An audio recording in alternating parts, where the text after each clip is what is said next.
Kilala si Vladimir sa kanilang baryo bilang isang tanyag na manunugis. Siya ay nagmula sa angkan ng mga magigiting na mandirigma na noon pa man ay lumalaban na sa mga aswang at iba't ibang elemento na nagdudulot ng takot at panganib sa mga tao. Ilang beses nang napatunayan ni Vladimir ang kanyang katapangan at husay sa pakikipaglaban sa kasamaan. Mula sa pag-atake ng isang grupo ng mga aswang sa kanilang baryo hanggang sa pagtugis niya sa isang manananggal na nambibiktima sa ibang baryo at marami pang iba. Dahil doon ay maraming nais na sumunod sa yapak ni Vladimir. Kaya naman upang maging mas madali para sa lahat ang pagsasanay niya sa mga nais maging kagaya niya, ay gumawa siya ng isang hukbo sa baryo nila na siyang katulong niya sa pagprotekta sa kanilang baryo mula sa mga aswang o kung anumang uri ng kasamaan. Ngunit kung meron mang nais si Vladimir na magmana ng ginagawa niya, yun ay walang iba kundi ang nag-iisa niyang anak na si Isagani. Isang umaga, sa likod ng kubo ni na Vladimir ay naroon siya kasama ang kanyang anak na si Isagani. Hawak ng bata ang isang kahoy na espada at bahagyang nanginginig ang kamay nito. Si Vladimir naman ay nakatayo sa harapan nito na matibay ang tindig at matalim ang tingin. Hawak niya rin ang isang kahoy na espada, ngunit mas mabigat at mas matibay na sadyang ginawa upang maging kawangis ang isang tunay na espada. Muli, Isagani, huwag kang magdalawang isip. Kung umatake ako, umatake ka rin. Pero ama, ayoko pong saktan kayo. Huwag mong isipin na ako ang tatay mo. Isipin mo na ako ay isang aswang na hindi magdadalawang isip na patayin ka. Naiintindihan mo ba? Huminga ng malalim si Isagani bago sumugod kay Vladimir. Malakas nitong inihampas sa kanya ang kahoy na espada, ngunit madali yung naiwasan ni Vladimir. At bago pa makabawi ang bata, ay tinapik niya ang kamay nito gamit ang sarili niyang espada, dahilan upang mabitiwan ni Isagani ang hawak nitong espada. Bumagsak ang kahoy na espada sa lupa. Ama, ang bilis niyo! At dapat ganun ka rin, anak. Ang pakikipaglaban ay hindi lang tungkol sa lakas, kundi sa bilis at pag-iisip. Kunin mo ulit ang sandata mo, Isagani. Nagmamadaling dinampot ni Isagani ang espada at mahigpit nito yung hinawakan gamit ang dalawang kamay. Bakas sa mukha nito ang determinasyon, ngunit kita rin ni Vladimir ang pangamba sa mata ng kanyang anak. Alam niyang hindi madali ang pagsasanay nito, lalo pat bata pa si Isagani, pero wala siyang ibang pagpipilian. Sa mundong ginagalawan nila, kailangan matuto na kagad ni Isagani sa lalong madaling panahon. Muli, Isagani, higpitan mo ang hawak sa iyong espada. Huwag mo tong bibitiwan kahit na masaktan ka. Muling sumugod si Isagani ng mas mabilis at mas determinado. Muli silang nagpalitan ng pag-atake ng kanyang ama. Napapangiti si Vladimir sa tuwing nakikita niyang lumalakas ang loob ng kanyang anak. Pero isang maling galaw lang at nadaplisan ni Vladimir si Isagani sa balikat. Napaurong ito at napakagat pa sa labi. Ama, ang sakit naman nun! Huwag mong hahayaang panghinaan ka ng loob dahil sa nasaktan ka lang. Kung natatakot ka masaktan, paano ka lalaban sa mga aswang? Pero ama, hindi pa naman sila umaatake. Saka takot na silang umatake dito sa baryo natin dahil sa'yo. Baka naman po pwedeng wag na lang po ako magsanay. Gusto ko na po makipaglaro sa mga kalaro ko. Saglit na natahimik si Vladimir. Alam niyang hindi pa lubos na nauunawaan ni Isagani ang panganib sa kanilang paligid. Bata pa ito at inosente pa sa tunay na panganib ng mundo. Ngunit sa mundong ginagalawan nila, ang inosente ay madaling nabibiktima ng kasamaan. Huwag kang maging kampante, Isagani. Hindi mo alam kung kailan sila sasugod. Walang kasiguraduhan sa mundong ito. Kung gusto mo manatili tayong buhay at ligtas, ay kailangan mo matutong lumaban sa lalong madaling panahon. Ama, ito ba ang gusto ni inay para sa akin? Napalunok si Vladimir sa sinabi ng kanyang anak. Muli, dumaan sa isip niya ang imahe ni Alona, ang kanyang pinakamamahal na asawa, ang babaeng nagbigay sa kanya ng liwanag sa madilim niyang mundo. Ngunit nawala ito sa kanya sa araw na isinilang nito si Isagani. Ang gusto ng iyong ina ay lumaki kang matapang at malakas. Pero hindi natin hawak ang kapalaran, Isagani. Kaya ginagawa ko ang lahat para matiyak na makakalabang ka kapag kinakailangan. Tandaan mo, hindi palagi kasama mo ko. Darating ang panahon na mawawala ako at wala ka ng ibang masasandigan kundi ang iyong sarili lamang. Kaya mas dapat lang, anak, na mas pag-ibayuhin mo pa ang iyong pagsasanay. Tandaan mo, Isagani, hindi lang buhay mo ang ipinaglalaban ko, kundi ang buhay ng buong baryo natin. Tumingin si Isagani kay Vladimir at nakita niya ang alab sa mga mata ng kanyang anak. Muli, pumwesto ito ng tama at humanda sa laban. Ngumiti si Vladimir at ipinagpatuloy ang pagsasanay. Sa pagkakataon na yon ay mas mabilis at mas maayos na ang paggalaw at pag-atake ng batang si Isagani. Sa tingin niya ay malaki ang naitulong ng kanyang mga sinabi upang mas maging determinado itong maging mahusay sa pakikipaglaban. Kinagabihan, sa loob ng kanilang kubo ay tahimik na nagsasalo sina Vladimir at Isagani sa hapunan. Makikita sa lamesa ang isang mangkok ng nilagang gulay, konting tuyong isda at mainit na kanin. Tahimik si Isagani habang kumakain na parang may iniisip. Ilang beses itong sumulyap kay Vladimir na parabang may nais itong itanong. Hanggang sa tila hindi na nito napigilan ang sarili na magsalita at magtanong. Ama, pwede po ba akong magtanong? Ano po ba ang itsura ni inay? Napahinto si Vladimir sa pagsubok. Hindi niya inaasahan ang tanong na yon. Saglit niyang tinignan ang kanyang anak na ngayon ay nakatitig sa kanya at naghihintay ng kasagutan. Bakit mo naman naitanong, anak? Wala po kasi akong maalala tungkol sa kanya. Sanggol pa po ako nang nawala siya, di ba? Gusto ko lang po siyang makilala, kahit sa kwento man lang. Ang iyong ina na si Alona ay ang pinakamabuting babaeng nakilala ko. Siya rin ang pinakamaganda.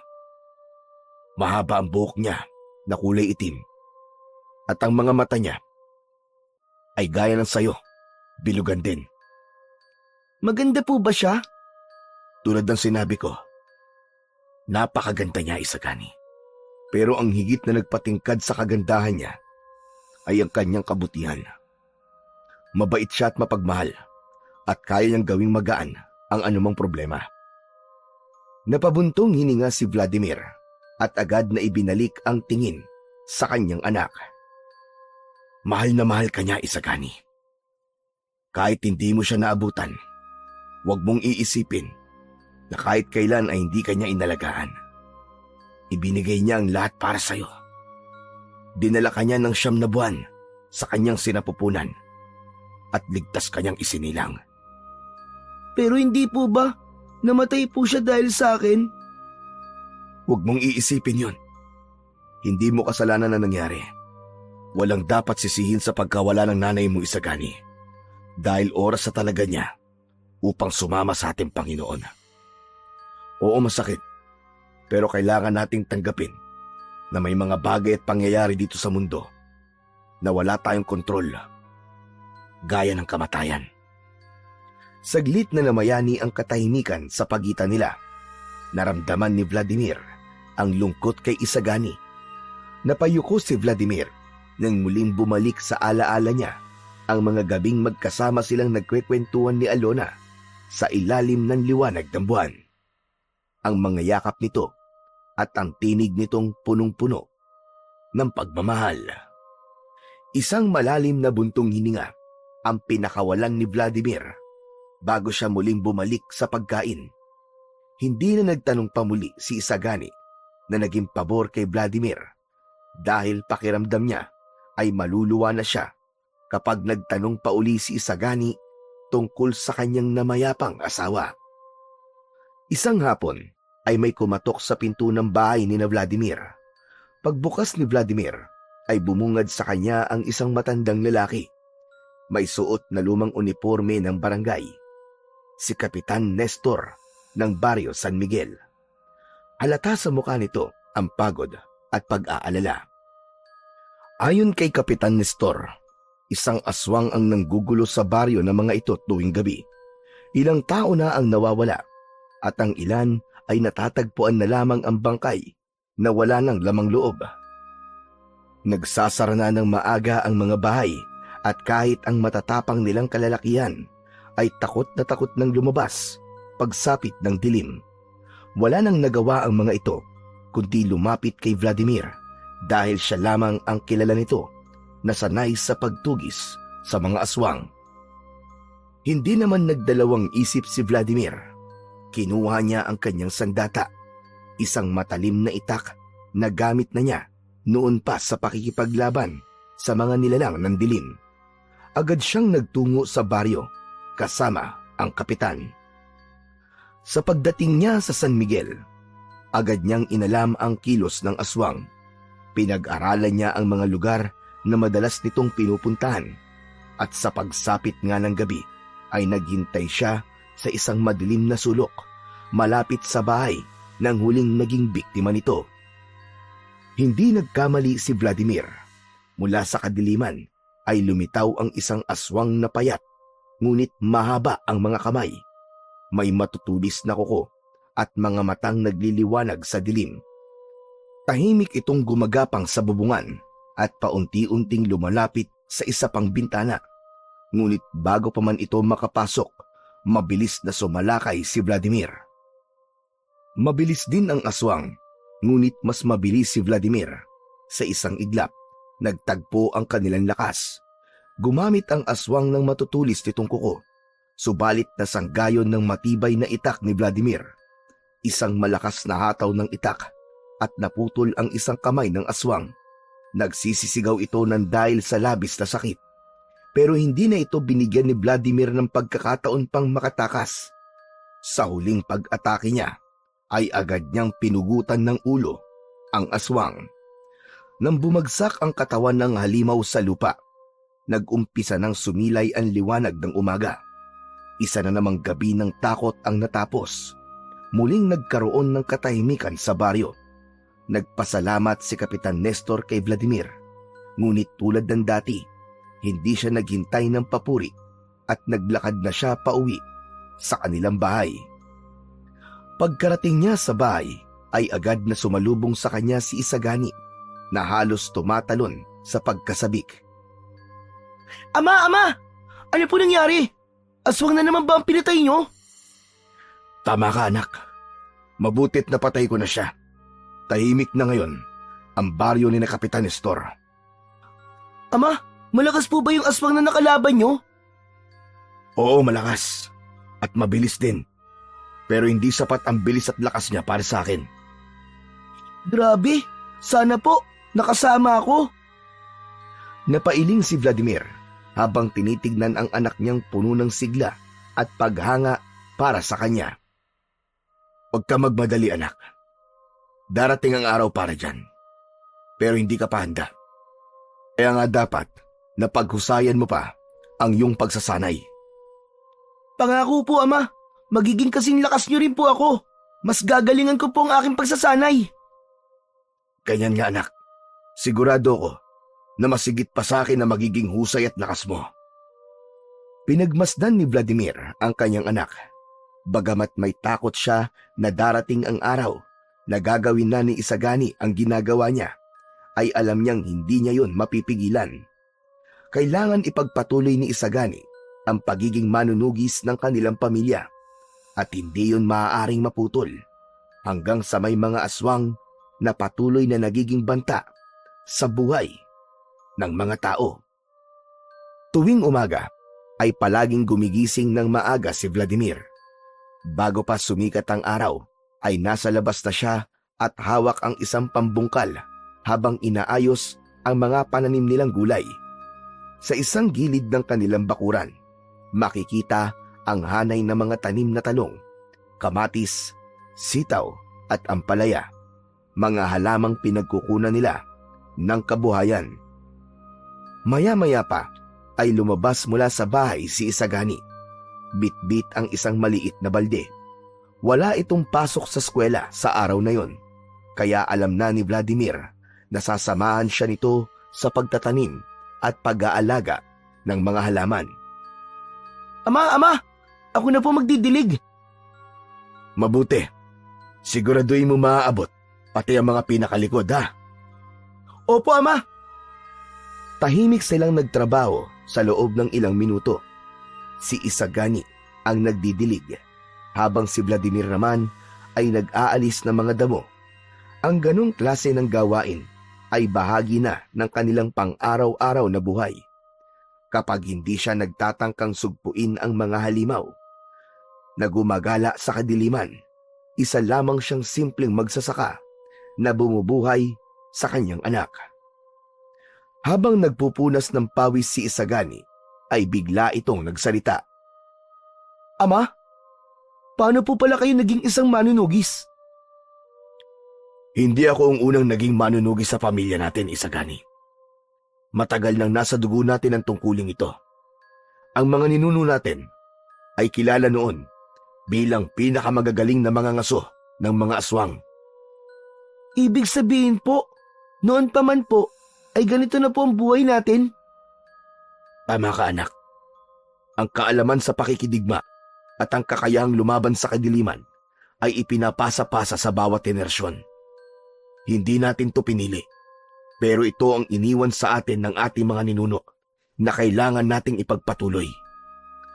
Saglit na katahimikan ang bumalot sa paligid habang pinoproseso ni Isagani ang kanyang narinig. Matagal na nitong alam na kakaiba ang buhay nila kumpara sa ibang pamilya sa baryo, pero noon lang nito lubos na naunawaan kung bakit. Paano po kung may iba po akong gustong gawin sa buhay ko? Halimbawa po, gusto ko po maging doktor o kaya ay pulis. Wala akong problema kung may iba kang nais gawin. Hindi kita pipigilan sa kung anong pangarap mo, anak. Pero Isagani, hindi mo dapat kalimutan kung sino ka. Kapag dumating ang panahon na kailangan mong ipagtanggol ang mga tao laban sa kasamaan, dapat handa ka. Hindi mo kailangan gawin ito araw-araw. Pero kapag dumating ang sandali na walang ibang tatayo upang lumaban, dapat ikaw ang maging tagapagtanggol ng mga tao laban sa mga aswang. Isang malalim na buntong hininga ang pinakawalan ni Isagani. Ibig sabihin po, kahit anong piliin ko po sa buhay, mananatili pa rin po akong isang manunugis, ganun po ba? Ganun na nga, anak. Hindi ito isang bagay na pwedeng takasan dahil ito ay isang pamana ng mga ninuno natin. Isa tong tungkulin, hindi natin hiniling, pero kailangan nating gampanan. Tahimik na tumango si Isagani at nagpatuloy sila sa kanilang gawain. Si Isagani ay muling bumalik sa pagdidilig ng halaman at si Vladimir naman ay nagpatuloy sa pagbubungkal ng lupa at pagtatanggal ng mga ligaw na damo. Nang sumunod na araw, maagang sinimulan ni Vladimir at Isagani ang kanilang pagsasanay sa likod ng kanilang bahay. Si Vladimir ay may hawak na kahoy na espada, habang si Isagani naman ay mas maliit na bersyon nito. Pawis na pawis si Isagani, ngunit hindi ito huminto kapag depensa sa bawat pag-atake ng kanyang amang si Vladimir. Kailangan mo masanay sa pagdepensa. Hindi mo kailangan laging umatake. Muling sumugod si Vladimir kay Isagani, ngunit bago pa siya makalapit sa kanyang anak, ay nakarinig sila ng pagtawag sa pangalan niya. Isa yung boses ng matandang lalaki. Sabay silang napalingon sa direksyon ng pinagmumula ng tinig. Nakita nila ang isang matandang lalaking papalapit sa kanila. Maputi na ang buhok ng matanda at mahaba ang balbas. May dala itong tungkod na may nakaukit na mga simbolo. Ang matandang lalaki ay si Apo Dayaw, ang kilalang babaylan at manggagamot sa kanilang baryo. Hindi lamang ito biyasa sa panggagamot, kundi may kakayahan din itong makakita ng mga pangitain. Tumigil si Vladimir at ibinaba ang kanyang sandata. Apo Dayaw, kayo pala. Magandang umaga po. Ano po sadya nyo rito? Paumanhin sa paggambala ko sa inyong pagsasanay. Ngunit, kailangan kita makausap ng tayong dalawa lang, Vladimir. Isagani, ituloy mong yung pagsasanay. Mag-uusap lang kami ni Apo Dayaw. Opo, Ama. Tinalikuran ni Vladimir ang anak at inalalayan si Apo Dayaw papasok sa kanilang kubo. Pagdating sa loob, agad siyang kumuha ng isang maliit na palayok at ipinag-init ng salabat ang matanda. Sa loob ng ilang minuto, katahimikan lamang ang bumalot sa pagitan nila. Nang matapos ang salabat, iniabot nito ni Vladimir kay Apo Dayaw na agad namang tinanggap ng matanda at marahang yung hinigop. Maraming salamat sa iyo, Vladimir. Umupo si Vladimir sa kabilang gilid ng lamesa habang tinitignan ang matanda. Apo Dayaw, ano pong nais niyong ipaalam sa akin? May nakita akong pangitain kagabi. Isang madilim na anino ang bumalot sa ating baryo. May sasalakay sa atin, Vladimir. Aswang po ba? Hindi ako sigurado. Ngunit isang bagay lang ang natitiyak ko. Hindi ito pangkaraniwang nilalang. Marami sila at malalakas. Napakurap si Vladimir. Hindi basta-basta nagbibigay ng babala si Apo Dayaw at sa tuwing may pangitay nito ay talagang nagkakatotoo yun. Minsan na nitong nakita ang kamatayan ng kanyang asawa noon at nang sinubukan nilang iwasan ang kapalaran ay huli na ang lahat. Kung ganun, Apo Dayaw, kailangan po nating maganda. Kausapin mo ang mga kalalakihang sinasanay mo. Dapat ay maging handa tayo bago pa dumating ang unos na yon. Yun nga po ang gagawin ko, Apo Dayaw. Pero mag-iingat ka, Vladimir. Ang mga aninong paparating ay mas mapanganib kaysa sa dati mong hinarap. Malakas ang pakiramdam ko. Sa'yo sila may pakay. Huwag po kayong mag-alala, Apo Dayaw. Ako na po ang bahala. O siya, kung gano'n ay magpapaalam na ako. Naway palagi tayong gabayan ng ating lumikha. Tumango si Vladimir, ngunit hindi niya maitagong bumigat ang kanyang pakiramdam. Pagkalipas ng ilang minuto, ay umalis na si Apo Dayaw at lumabas ng kubo. Naiwan si Vladimir sa loob na nakatitig sa kawalan. Alam niya na kung anuman ang nakita ni Apo Dayaw sa pangitain nito, ay sigurado siya na hindi niya yun dapat baliwalain.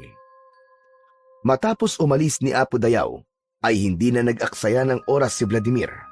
Agad siyang lumabas ng kubo at binalikan si Isagani na kasalukuyang abala sa pagsasanay. Pinagmamasdan niya ang anak na walang humpay sa paghampas gamit ang kahoy na espada. Nang maramdaman ni Isagani ang presensya ni Vladimir, ay agad itong tumigil at lumingon sa kanyang ama. Ama, tapos na po kayo mag-usap ni Apo Dayaw? Oo, anak. Pero kailangan ko munang umalis. May kailangan lang akong gawin. Saan ka po pupunta, Ama? Mamaya ko na ipapaliwanag pagbalik ko. Ituloy mo lang ang pagsasanay mo, Isagani. Bagamat may pagtataka, ay tumango na lamang si Isagani. Hindi na nga nagpatumpik-tumpik pa si Vladimir. Mabilis siyang naglakad, paalis ng kanilang bahay at tinungo ang iba pang bahagi ng baryo. Isa-isa niyang pinuntahan ang mga kalalakihang sinasanay niya sa bahay ng mga ito. Matapos yun, ay pinulong niya ang lahat sa kanilang plaza. Tinipon ko kayong lahat ngayon mga kasama. Hindi para sa karaniwang pagsasanay. Lingid sa inyong kaalaman, may isang pangitain na nakita si Apo Dayaw. Isang babala na may paparating na panganib sa ating baryo. Sabi niya, may aatake sa ating baryo na mga nilalang na hindi niya tiyak kung ano. Alam niyo na mga kasama, na kapag may pangitain si Apo Dayaw, ay palaging nagkakatotoo. Kaya nais kong ipaalam sa inyo na dapat tayong maging handa. Kahit wala ako, ituloy niyo ang inyong pagsasanay.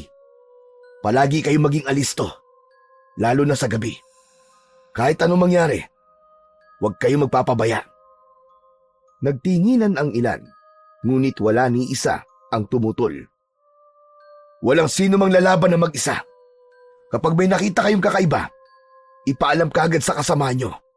Yun lang mga kasama, mag-iingat kayo. Ngayon, bumalik na kayo sa inyong mga gawain. Tumango ang mga kalalakihan. Isa-isang umalis ang mga ito.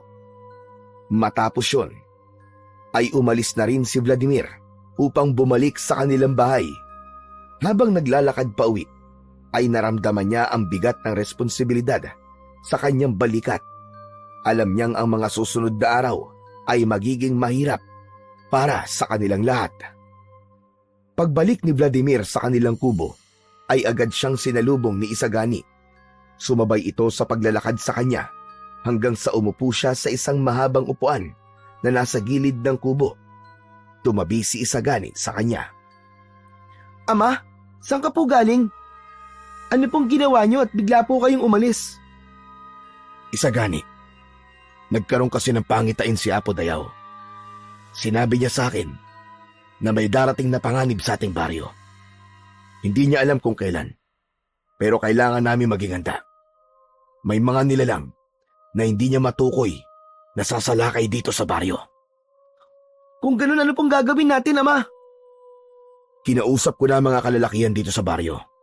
Nagbilin ako sa kanila na magpatuloy sila sa kanilang pagsasanay at maging mapagmatsyag lalo na sa gabi. Mamaya, pupunta rin ako kay Kapitan upang mabigyan ng babala ang buong baryo. Ibig sabihin po ba nito, makikipaglaban na rin po ako, Ama? Tinitigan ni Vladimir si Isagani. Alam niyang matagal nang inaasam ng anak niyang makasama ito sa isang laban. Hindi pa, Isagani. Hindi ka pa handa. Kailan po ako magiging handa, Ama? Hindi ba? Ang tagal na po natin nagsasanay. Muling natigilan si Vladimir. Hindi niya maaaring sabihin ang totoong sagot na siya mismo ang hindi handa para sa anak niyang si Isagani.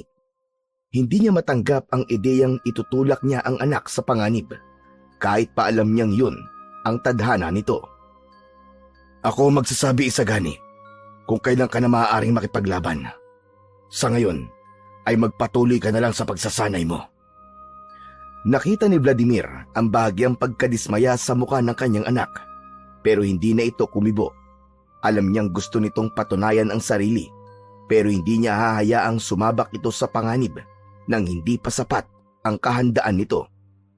Habang tinitignan niya si Isagani, ramdam niya ang bigat ng responsibilidad bilang ama nito at bilang isang manunugis. Alam niyang darating ang araw na wala na siyang pagpipilian kundi payagan ng anak na lumaban. Ngunit hanggat kaya pa niyang ipagpaliban ang araw na yun, ay gagawin niya. Mula nang kumalat sa baryo ni Vladimir ang pangitain ni Apo Dayaw, ay agad na pinamunuan ni Vladimir ang mas matinding pagsasanay ng mga kalalakihan sa baryo. Sa gabi naman, kasama niya ang ilan sa mga ito sa pagroronda. Hindi nila alam kung kailan darating ang panganib, pero mas mabuting maging handa kesa magsisi sa bandang huli. Isang gabing maliwanag ang buwan, naglalakad si Vladimir at ang kanyang mga kasamaan sa madilim na kalsada sa kanilang baryo. Tahimik ang paligid at tanging tunog ng mga kuliglig at kaluskos ng kanilang mga paa ang kanilang naririnig. Pero bigla silang napahinto nang may narinig silang papalapit na mga yabag mula sa likuran. Paglingon ni Vladimir, nakita niya si Isagani na hingal habang hawak ang espadang kahoy nito. Isagani anak, anong ginagawa mo rito sa labas? Ama, sasama po ako sa inyo sa pagroronda ngayong gabi. Nagkatinginan ang mga kasamahan ni Vladimir. Nakita ng mga ito na determinadong sumama ang bata. Pero agad na lumapit si Vladimir sa anak at marahang hinawakan ito sa balikat. Isagani anak, bumalik ka na sa bahay. Delikado para sa kagaya mong bata ang nandito pa sa labas ng ganitong oras. Pero ama, gusto ko po kayong tulungan sa pagroronda. Huwag nang matigas ang ulo mo anak. Sige na, bumalik ka na sa bahay. Handa na po akong lumaban, ama. Ano po ba ang silbi ng pagsasanay ko kung hindi ko naman magagamit? Ano pong saysay ng lahat ng yon kung hindi niyo rin po ako papayagang lumaban?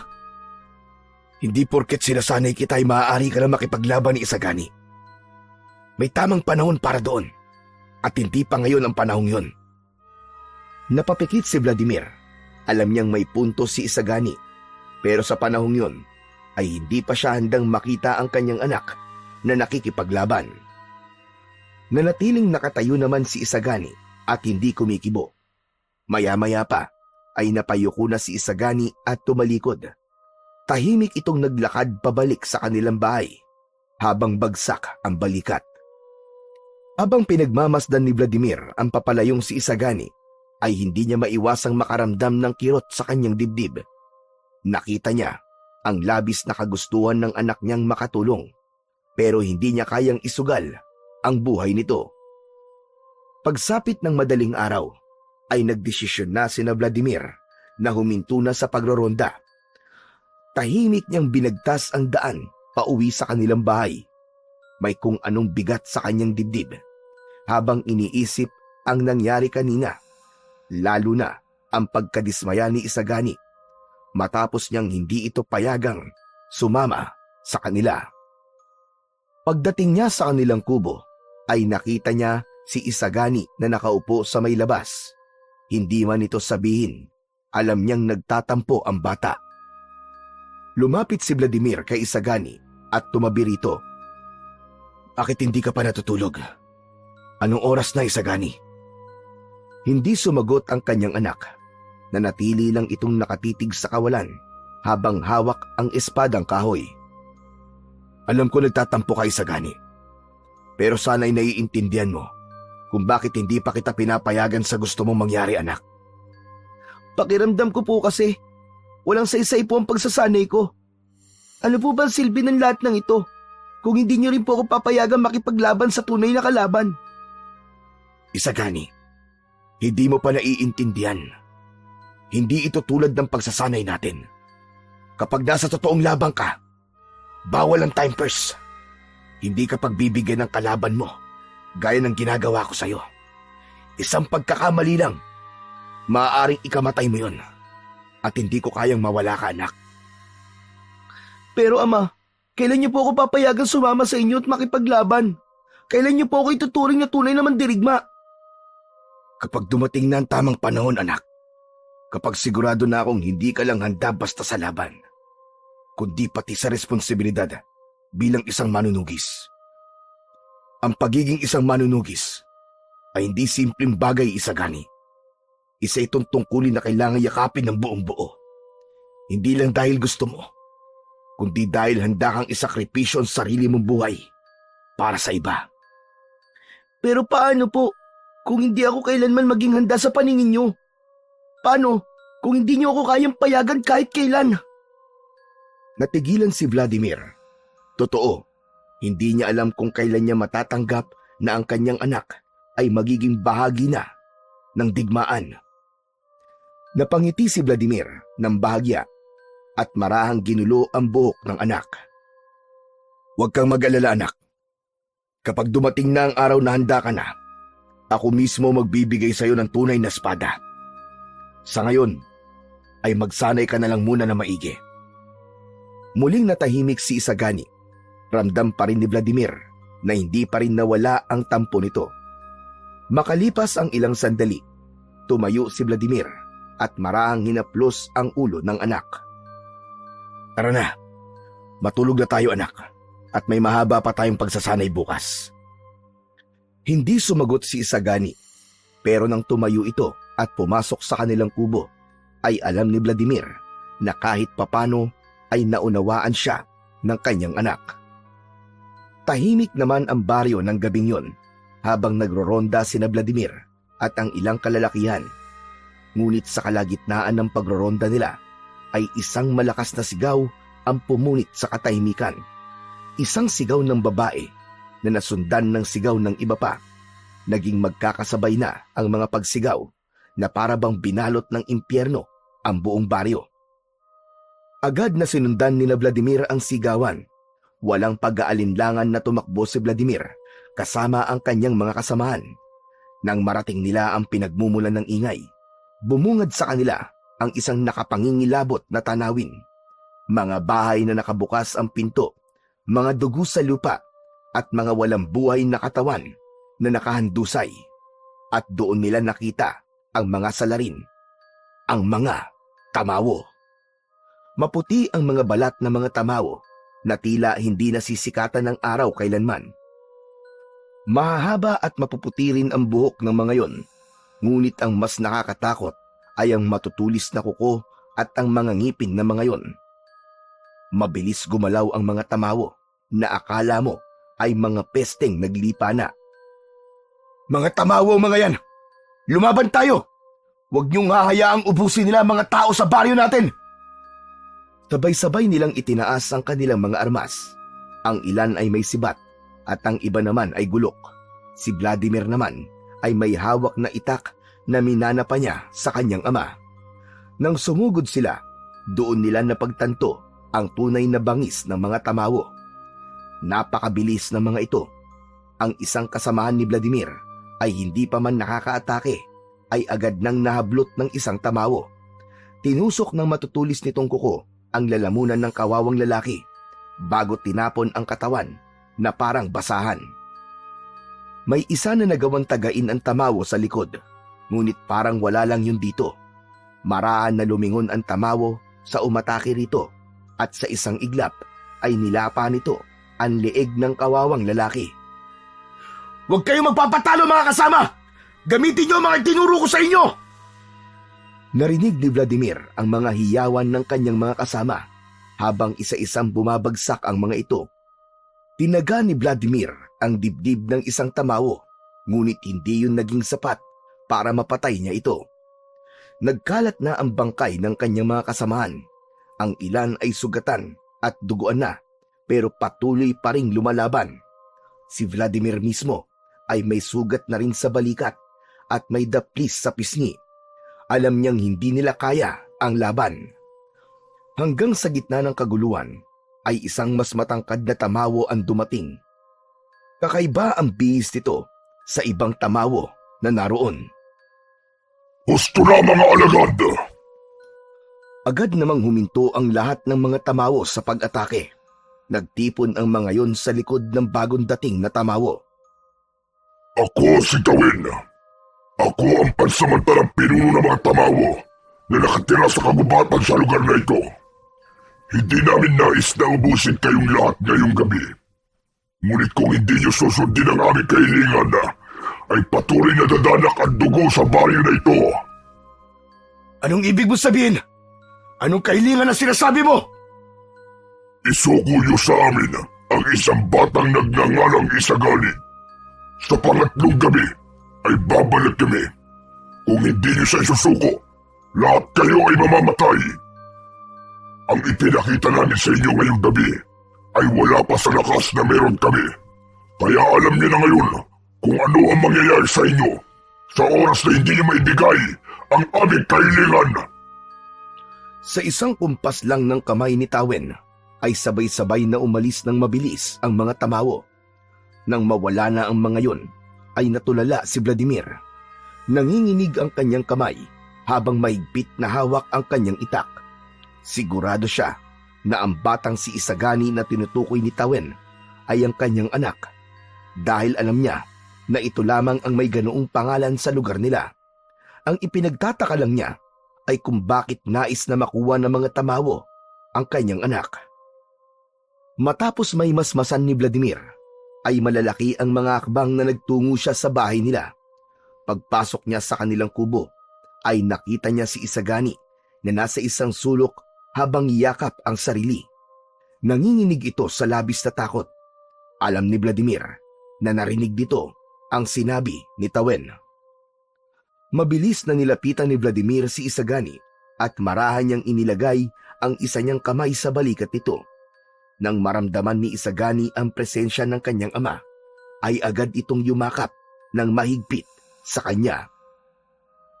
Ama, ako ba ang hinahanap ng mga tamawo? Ibibigay niyo po ba ako sa kanila, Ama? Mariing ipinikit ni Vladimir ang kanyang mga mata. Hindi niya kayang isipin ang posibilidad na mawawala sa kanya ang kanyang anak. Hinawakan niya ang magkabilaang pisngi ni Isagani at tinitigan ito sa mata. Hindi, anak. Hindi kita ibibigay sa kanila. Kahit na anong mangyari. Pero sabi po nila, babalik po sila at papatayin nila ang lahat kung hindi nila ako makukuha. Huwag kang matakot, Isagani. Hindi kita pababayaan. Hindi ko hahayaang makuha ka nila. Nanginig ang labi ni Isagani at parang may gusto pa itong sabihin. Ngunit muli lang itong yumakap kay Vladimir. Gumanti naman siya ng yakap dito upang iparamdam sa anak na nandun siya para rito. Kinaumagahan ay maagang nagising si Vladimir, ngunit ramdam pa rin niya ang pagod ng kanyang katawan mula sa naging laban nila sa mga tamawo. Ang bigat ng mga pangyayari kagabi ay parang nakapatong sa kanyang balikat, lalo na't hindi pa niya alam kung bakit hinahanap ng mga tamawo ang kanyang anak. Sa harap ng kahoy na mesa, tahimik silang mag-ama habang kumakain. Si Isagani ay hindi gaano nagsasalita. May bakas pa rin ng takot sa mga mata nito. Si Vladimir naman ay iniisip kung ano ang dapat niyang gawin para maprotektahan ang kanyang anak. Wala pang ilang minuto mula na magsimulang kumain sila nang makarinig sila ng mga yabag sa labas ng kanilang kubo na sinundan ng pagtawag ni Apo Dayaw. Pinapasok na ito ni Vladimir at pinaupo sa kanilang hapagkainan. Magandang umaga sa inyong mag-ama.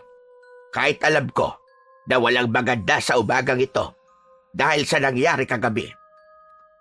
Magandang umaga rin po, Apo Dayaw. Kumain na po muna kayo. Sige na, busog pa ako, Vladimir. May mahalaga lang ako sasabihin tungkol sa nangyari kagabi. Sigurado kung si Isagani ang hinahanap ng mga tamawo. Biglang bumilis ang tibok ng puso ni Vladimir.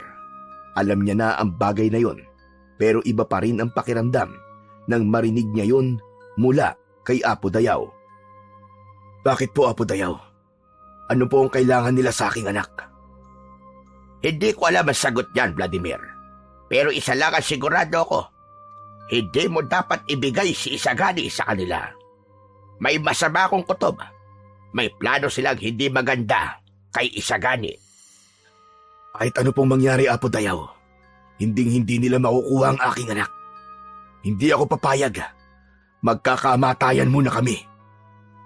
Nandito rin ako, Vladimir, para ipaalam sa'yo na kagabi ay nagkaroon na naman ako ng isang pangitain. Naramdaman ni Vladimir ang paggapang ng kilabot sa buo niyang katawan. Apo Dayaw, ano pong nakita niyo? Mas maraming dugo ang dadanak sa baryo natin. Mas maraming buhay ang kukunin ng mga tamawo. At sa dulo ng pangitain ko, nakita kong tinatangay nila si Isagani. Hindi ko po hahayaan na mangyari yan, Apo Dayaw. Hindi nila makukuha si Isagani. Kailangan maging handa ka, Vladimir. Hindi natin alam kung ano talaga ang pakay nila sa anak mo. Pero sigurado kong yun ay hindi maganda. Natahimik si Vladimir matapos nilang marinig ang babala ni Apo Dayaw. Ramdam pa rin niya ang bigat ng sinabi ng matanda. Alam niyang hindi niya maaaring baliwalain ito, lalo na't lahat ng pangitain nito ay nagkakatotoo. Wala tayong laban sa mga tamawo, Vladimir. Hindi dahil marami sila, kundi dahil Kakaiba ang taglay nilang lakas. Tama po kayo, Apo Dayaw. Naramdaman ko rin po yung kagabi. Nakalaban na ako ng maraming tamaw noon. Pero hindi pa po ako nakakatagpo na kasing lakas at bilis nila. Parang hindi po sila pangkaraniwang tamawo. Kahit ikaw, Vladimir, ay walang laban sa kanila. Kahit pa ikaw ang pinakamalakas na manunugis na nakilala ko. Natahimik muli si Vladimir. Alam niyang may katotohanan ang sinabi ng matanda. Hindi niya rin matanggihan ang katotohanan sa unang pagkakataon ay nakaramdam siya ng panghihina sa isang laban. Pero may alam akong paraan upang matalo mo sila. Napataas ang kilay ni Vladimir. Bagamat sanay siyang lumaban gamit ang kanyang sariling lakas at kakayahan, hindi niya itatakwil ang anumang paraan upang maprotektahan ang kanyang anak na si Isigani. Anong paraan po ang tinutukoy niyo, Apo Dayaw? Sabihin niyo sa akin. Nais kong tayong dalawa lamang ang magkausap tungkol sa bagay na to. Agad namang nakuha ni Vladimir ang nais iparating ni Apo Dayaw. Tumango siya at lumingon kay Isagani. Sagani, lumabas ka muna, anak. May pag-uusapan lang kami ni Apo Dayaw. Bagamat nag-aalangan, ay tumango si Isagani at agad na tumayo. Bago lumabas ng kubo, sandali itong tumingin kay Vladimir na waring nagtatanong ito kung ayos lang siya. Ngumiti si Vladimir upang iparamdam dito na wala itong dapat na ipag-alala. Nang tuluyang makalabas si Isagani, ay sakalang nagsalita muli si Apo Dayaw. Ang sasabihin ko sa iyo ngayon, Vladimir, ay isang lihim na matagal ko nang itinatago at hindi ko alam kung handa kang tanggapin ito. Kung yan lang po ang tanging paraan para maprotektahan ko si Isagani, kahit na ano pa po yan, Apo Dayaw, ay gagawin ko. Nagtagal ng ilang sandali ang katahimikan sa loob ng kubo. Tila tinatansya ni Apo Dayaw kung dapat na ba niyang sabihin ang nalalaman niya. Ngunit sa huli, malalim siyang bumuntong hininga at tumingin kay Vladimir. Ano pong paraan ang sinasabi niyo, Apo Dayaw? Mataman siyang tinapunan ng tingin ng matanda bago ito tumango. Sa pusod ng kagubatan dito sa ating baryo, ay may isang yungib. Walang karaniwang nilalang ang nangangahas na pumunta roon. Dahil ang nagbabantay sa loob nun ay hindi basta-bastang espiritu. Isa itong itim na espiritu. Isang demonyo. No? Isang demonyo, Apo Dayaw? Tama ka. Ang demonyong yon ay may hawak na isang mutya ng kadiliman. Kung makukuha mo yon, Vladimir, magbibigay ito sa iyo ng kakaibang lakas.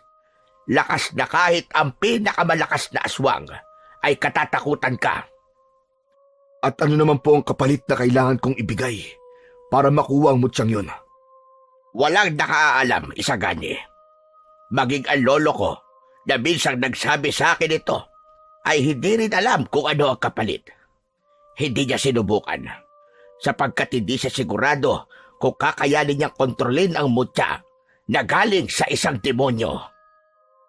Saglit na katahimikan ang bumalot sa pagitan nila. Naisip ni Vladimir ang panganib na maaaring idulot ng itim na kapangyarihan. Sanay siyang lumaban gamit ang sarili niyang lakas at ang mga kasanayang natutunan niya bilang isang manunugis. Ngunit ang bagay na yon ay ibang usapan na. Hindi maaari, Apo Dayaw. Parang hindi ko kayang gumamit ng itim na kapangyarihan. Naiintindihan kita, Vladimir. Ngunit ito lamang ang naisip kong paraan upang matalo mo ang mga tabawo at maprotektahan ang iyong anak na si Isagani. Walang ibang may kakayahang gawin ito kundi ikaw lamang. Naniniwala ako sa kakayahan mo na makontrol ang isang kapangyarihan kahit galing pa ito sa masama. Napabuntong hininga si Vladimir. Alam niyang may punto si Apo Dayaw. Ramdam pa rin niya ang pagkatalo nila kagabi at ang kawalan niya ng laban sa malalakas na mga tamawo. Ipinatong ni Apo Dayaw ang isang luma at bahagyang lukot na papel sa lamesa. Ito ang mapa kung paano mo matatagpuan ang yungib. Pag-isipan mo itong mabuti, Vladimir. Pero huwag mong tagalan ang pag-iisip dahil malapit nang bumalik ang mga Tamawo at sigurado ko sa pagbabalik nila ay mangyayari na ang nakita ko sa aking pangitain. Sana'y magawa mo maiba ang mangyayari sa gabi na yon. Marahang kinuha ni Vladimir ang papel, ngunit hindi niya yon binuksan. Bago tuluyang tumayo si Apo Dayaw, ay napatingin muna ito sa mesa at muling tumingin kay Vladimir na may bahagyang ngiti sa labi. Vladimir, maaari bang ipagbalot mo naman ako ng daing na bangus at sinangag? Teka, akala ko po ba'y busog pa kayo? Nagutom ako sa usapan natin Bahagyang napangiti si Vladimir. Agad niyang ipinagbalot ng pagkain at inabot yon sa matanda. Tinanggap naman yun ng matanda at tumango bago tuluyang lumabas ng kubo. Naiwan si Vladimir na nakatingin sa mapang hawak niya. Alam niyang sa sandaling buksan niya ito, isang bagong landas ang maaari niyang tahakin. Isang landas na maaaring pagsisihan niya sa huli. Napasapo si Vladimir sa kanyang muka at napabuntong hininga. Napakabigat ng sitwasyong kinakaharap niya. Hindi niya maatim na hayaang makuha ng mga Tamawo ang kanyang anak na si Isagani. Ngunit hindi rin niya alam kung kaya ba niyang tanggapin ang anumang magiging kapalit ng itim na mutya. Nasa malalim siyang pag-iisip nang mapansin niyang pumasok na si Isagani. Lumapit ito sa kanya nang may pag-aalala sa muka. Ama, ano pong sinabi ni Apo Dayaw? Ano raw po ang paraan para matalo po ang mga Tamawo? Huwag mo nang alamin, anak. Hindi rin naman epektibo ang estratehiyang sinabi niya sa akin. Pero paano po natin sila lalabanan, Ama? Alam po natin ngayon na ako po ang hinahanap nila. Paano po kung bumalik sila dito? Akong bahala doon, anak. Hindi kita pababayaan. Maniwala ka sa akin. Hindi ka nila makukuha. Sigurado po ba kayo, Ama? Oo, anak. Sigurado ko. Pinapangako ko sa'yo.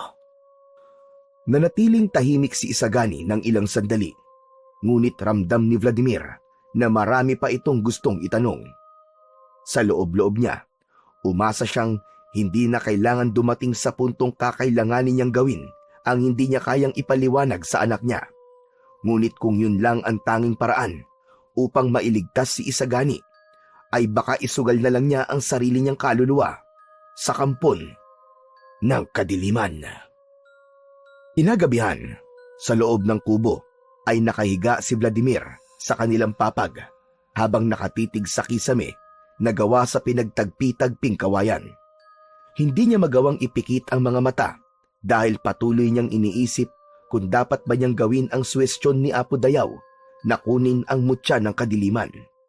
Napakuyom ng kamao si Vladimir. Hindi niya kailanman naisip na darating siya sa puntong mapipilitan siyang isaalang-alang ang paggamit ng kapangyarihang hindi niya nauunawaan at nanggaling pa sa kadiliman. Nakita at naramdaman niya mismo kagabi kung gaano kalakas ang mga Tamawo. Hindi niya kayang makipagsabayan sa bilis at lakas ng mga yon. Lumingon si Vladimir sa kanyang anak na mahimbing nang natutulog sa tabi niya. Payapa ang mukha ni Isagani na parang walang kamalay-malay sa panganib na nag-aabang sa kanila. Pumikit si Vladimir. Mabigat ang paghinga niya. Alam niyang mali ang gagawin niya. Alam niyang maaaring ikapahamak niya ang desisyong yun. Pero nang sandaling yun, ay mas matimbang sa kanya ang kaligtasan ng mas nakararami, lalo na ni Isagani. Makalipas ang ilang sandali, ay marahang bumangon si Vladimir mula sa papag. Kinuha niya sa ilalim ng banig ang mapa na iniwan ni Apo Dayaw. Binuksan niya yun at pinag-aralan saglit. Tumayo siya at kinuha ang kanyang itak na nasa kaluban at isinakbit niya yon sa kanyang bewang. Sinindihan niya ang lampara at pansamantala yung ipinatong sa mesa. Humakbang siya papalapit kay Isagani at saglit na pinagmasdan ang mukha nito. Puno ng pangamba ang kanyang dibdib. Hindi niya alam kung babalik siyang kapareho pa rin ng Vladimir na kilala ng kanyang anak. Inilapit niya ang labi sa noo ni Isagani at bahagyang hinaplos ang buhok nito. Tawarin mo ko, anak. Pero kailangan ko tong gawin para sa'yo. Pagkatapos nun ay tumalikod na si Vladimir at tahimik niyang binuksan ang pinto ng kubo at lumabas sa madilim na gabi. Tahimik niyang isinara ang pinto at walang lingon-lingon na sinimulan ang paglalakbay patungo sa pusod ng kagubatan, patungo sa yungib ng itim na espiritu. Makalipas ang ilang minuto, ay narating ni Vladimir ang loob ng kagubatan at ang tanging nagbibigay liwanag sa kanyang daraanan ay ang lamparang hawak niya sa kaliwang kamay. Tahimik niyang tinahak ang makitid na daan habang sinusuri ang mapa ni Apo Dayaw. Alam niya ang kagubatan sa palibot ng baryo. Dahil noon ay madalas siyang mangaso, ngunit ang landas na tinuturo ng mapa ay hindi niya kailanman nadaanan noon pa man. Habang palalim siya ng palalim sa gubat, unti-unting nagbago ang paligid. Ang mga puno ay naging mas matataas at ang mga sanga at dahon ay humaharang na sa liwanag ng buwan. Ang mga dahon sa ilalim ng kanyang mga paa ay hindi lamang basta tuyo. Parang may kakaibang lagkit na tila sumisipsip ng init ng kanyang katawan. Nang makarating si Vladimir sa isang mabatong burol, ay nakita niya ang isang siwang sa pagitan ng malalaking bato na napagtanto niya na yun na ang kuweba o yungib na tinutukoy sa mapa. Tumigil siya sa harapan ng madilim na lagusan at tinitigan yun ng mabuti. May kakaiba siyang nararamdaman. Parang may malamig na hangin na nagmumula sa loob na tila gumagapang sa kanyang laman at sumisiksik sa kanyang mga buto. Pakiramdam ni Vladimir ay may isang bagay na nakatingin sa kanya mula sa loob ng kuweba. Hindi niya ito nakikita, pero ramdam niya ang presensya nito. Mabigat, nakakapasong malamig, at puno ng negatibong enerhiya. Humigpit ang hawak niya sa itak at isang malalim na buntong hininga ang kanyang pinakawalan. Itinaas niya ang gasera upang maliwanagan ang madilim na lagusan. Alam ni Vladimir na isang bagay na lang ang kailangan niyang gawin at yun ay ang pumasok sa loob ng kuweba. Walang pagdadalawang isip na pumasok na nga si Vladimir sa kuweba at agad niyang naramdaman ang bigat sa kanyang dibdib. Maging ang hangin ay mabigat na nagpapabagal sa bawat takbang niya. Tumambad sa kanya ang makikitid at matatarik na batuhan. Maingat siyang naglakad at siniguro niyang hindi siya madudulas sa basang mga bato. Maya-maya pa, narinig niya ang banayad na lagaslas ng tubig. Saglit na napahinto si Vladimir. Sa harapan niya ay isang bahagi ng kuweba na may palubog na daanan na puno ng tubig.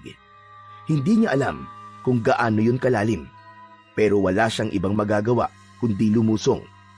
Dahan-dahan siyang lumusong sa tubig at agad na gumapang sa buong katawan niya ang lamig. Nang umabot na ang tubig sa bewang niya, ay napakapit siya ng maigpit sa kanyang gasera at itak. Patuloy siyang naglakad patungo sa kabilang bahagi. Nang marating niya ang kabilang dulo, ay agad siyang umahon sa tubig. Habang naglalakad si Vladimir, ay napansin niyang mas lalo pang lumalamig ang paligid. Ang amoy ng kuweba ay nagbago. Hindi na amoy lupa o tubig, kundi amoy ng nabubulok na karne at sinunog na kahoy. At sa dulo ng kuweba ay may isang nilalang ang nakatayo. Nakatakip ito ng isang itim na telang bumabalot sa buong katawan nito. Nakatalikod ang nilalang kay Vladimir. Ikaw bang itim na spirito sa kuwebang ito? Matagal na kitang hinihintay, Vladimir. Alam kong darating ka ngayong gabi. Nais ko munang magpakilala sa'yo.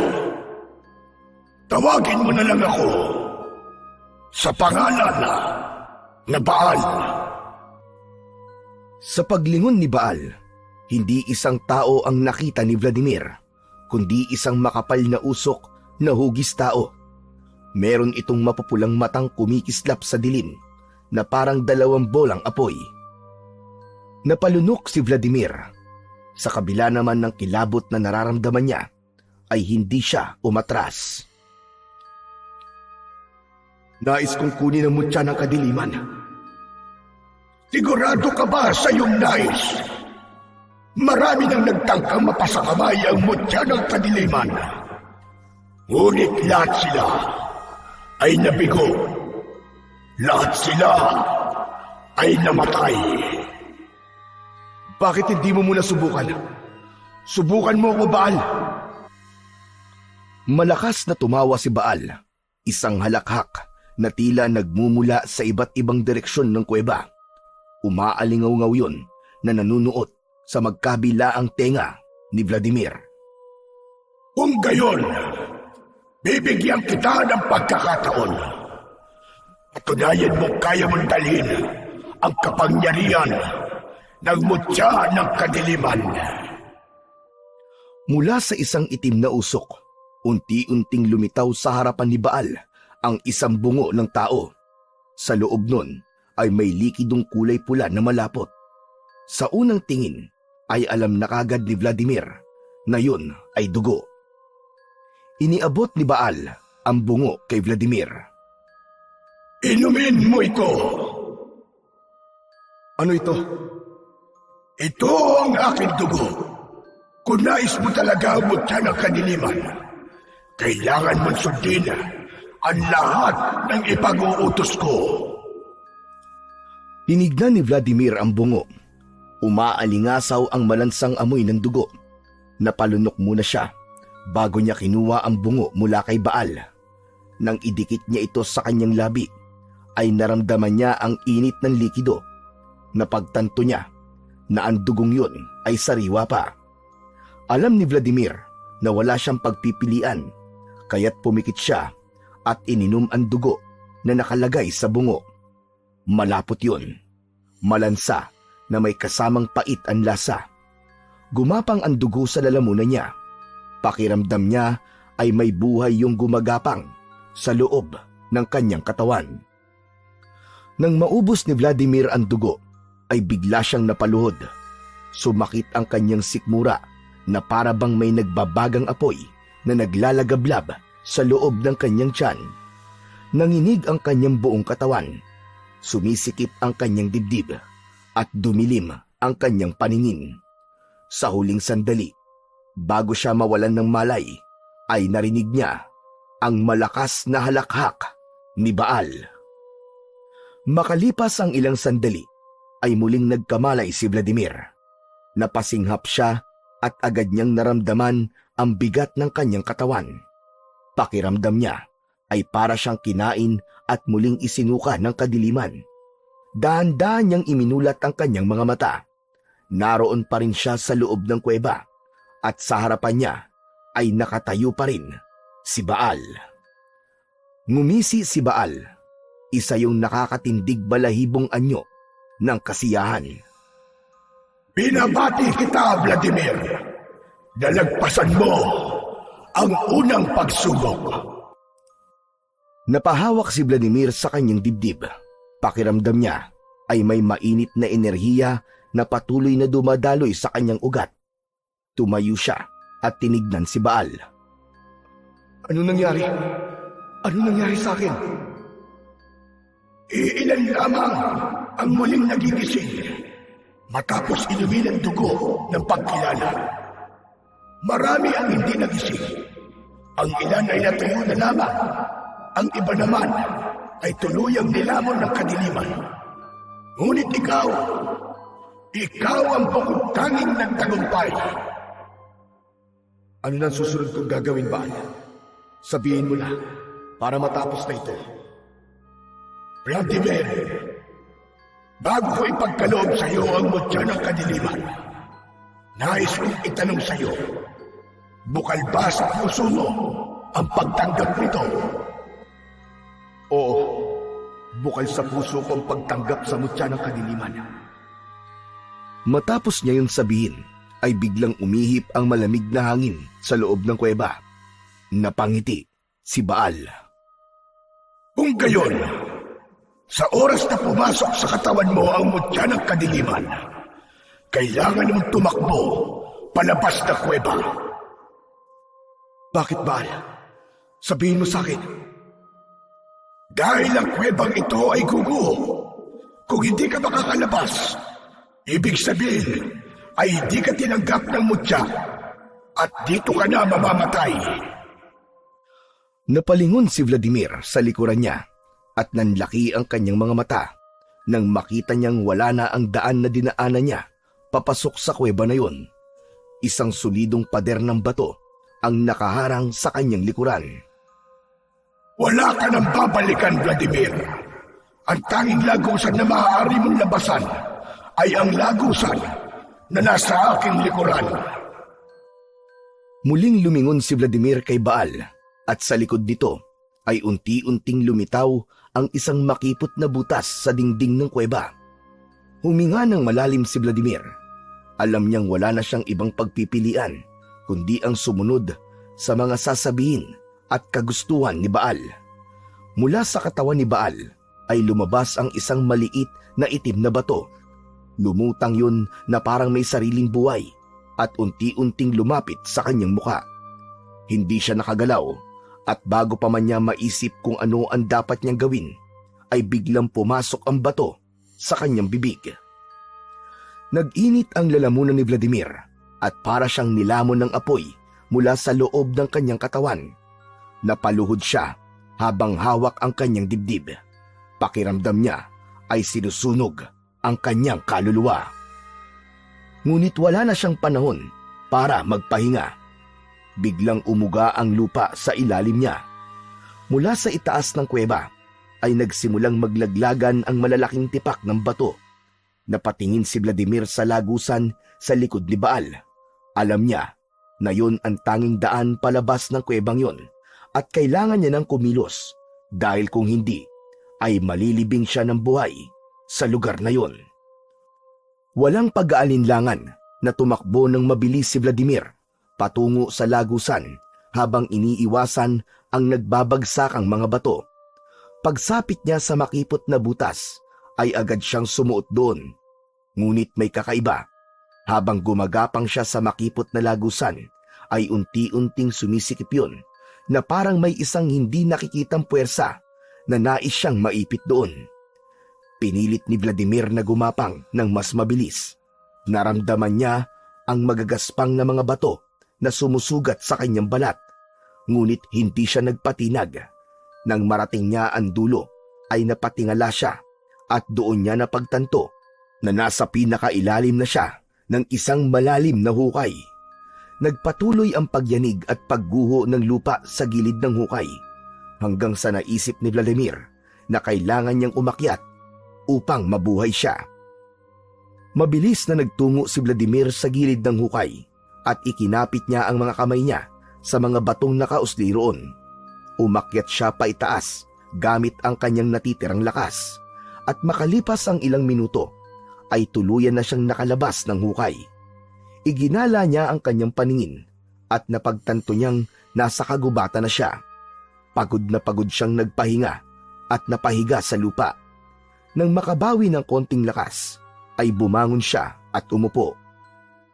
Nang tignan ni Vladimir ang hukay kung saan siya nanggaling, ay mabilis yung gumuho hanggang sa tuluyan yung natabunan ng lupa. Hanggang sa narinig niya ang malamig at malalim na tinig ni Baal. Binabati kita, Vladimir. Ikaw ay nagtagumpay. Ngayon, ikaw na ang nagmamay-ari ng mutya ng kadiliman. Ngunit sa pagsapit ng pangatlong pagbilog ng buwan, ay kailangan mo magbalik sa kuweba sapagkat ikaw na ang magbabantay doon. Bilang kapalit ko, ikaw na ang maghihintay ng susunod na magtatangkang kunin ng mutya ng kadiliman. Ano? Anong ibig mong sabihin? Bakit hindi mo sinabi sa akin kanina yan? Sa oras na hindi ka bumalik dito sa ikatlong pagbilog ng buwan, lalamunin ng mutya ng kadiliman ng iyong kaluluwa at ikaw ay mamamatay. Hindi. Hindi maaari, ayoko. Ibabalik ko na ang mutya. Ibinabalik ko na sa iyo ang mutya. Kung ako sa iyo, Vladimir, ay babalik na ako sa inyong bahay bago pa sumikat ang araw. Hindi mo na naisin ang mangyayari sa iyo kapag ikaw ay nasikatan ng araw. Ayoko na. Ayoko na, Baal. Kunin mo na ang mutya sa akin. Alisin mo na to. Alisin mo na to sa katawan ko. Ngunit hindi na sumagot si Baal. Paulit-ulit itong tinawag ni Vladimir. Ngunit ang tanging sumasagot sa kanya ay ang katahimikan ng kagubatan. Makalipas ang ilang sandali, ay nagdesisyon na si Vladimir na umalis ng gubat. Nang magsimula siyang maglakad, ay napansin niyang unti-unti nang sumisikat ang araw sa silangan. Sa unang pagtama ng sinag ng araw sa kanyang balat, ay isang matinding hapdi ang naramdaman niya na parang sinusunog ang kanyang balat. Napasinghap siya sa sakit at agad niyang iniiwas ang sarili sa direksyon ng liwanag. Hindi na hinintay ni Vladimir na tuluyang lumiwanag ang paligid at mas lalo niyang binilisan ang kanyang paglalakad. Nagtago siya sa lilim ng mga puno at pilit na iniwasan ang liwanag na nagmumula sa araw. Hanggang sa hindi na niya kinaya at mabilis siyang tumakbo. Hindi na inalintana ni Vladimir ang mga sanga at bato na humihiwa sa kanyang balat.